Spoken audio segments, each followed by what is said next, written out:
You, in effect, saying that Martin Romualdez is the mastermind, alleged mastermind of this whole mess? Isa siya sa maaaring ma-pinpoint.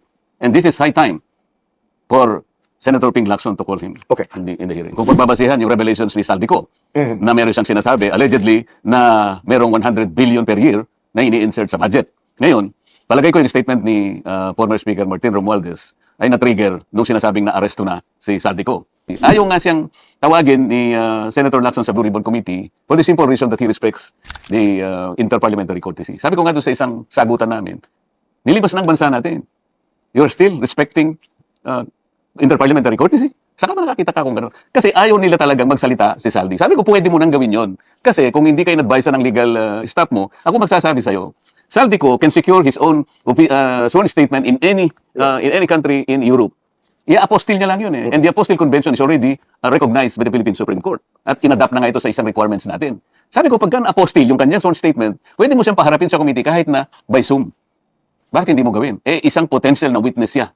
At dito, nagsabi siyang napakarami, dinadala yung mga mali-malitang pera sa bahay mo, sa ganito. Eh, kailangan nating ipagharapin talaga. Bakit tayo nilang gawin ito?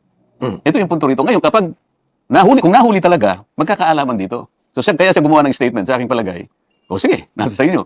O dilaglagan na tayong lahat. Parang ganun ang ibig niya sabihin. I cannot be the fall guy. Ibig niya sabihin, merong mas mataas sa kanya. Oo. Kasi nga, hindi po pwedeng walang say si Martin Romualdez. Hindi pwedeng mangyari na si Saldi lang ang magdidesisyon sa sarili niya. Kailangan palagi niyang kinukonsulta ang speaker. At hindi ako maniniwala, at walang maniniwala na wala siyang approval sa lahat ng gagawin ng Appropriations Committee. Kasi nga, ang tingin ko, kung talagang lalabas na si Saldico will completely spill the beans. Hindi ko alam paano nila i-manage yun. Kasi sinasabi niya, 100 billion, allegedly, ang napupunta sa ang nire-request ng Office of the President every year. O, magsimula na lang tayo ng 2023 hanggang 2025. Sabi niya, maging 2026, meron pa rin eh. So, paano sasagutin yun halimbawa? Ngayon, si Saldico ba mag-turn around 360 degrees? I don't think so.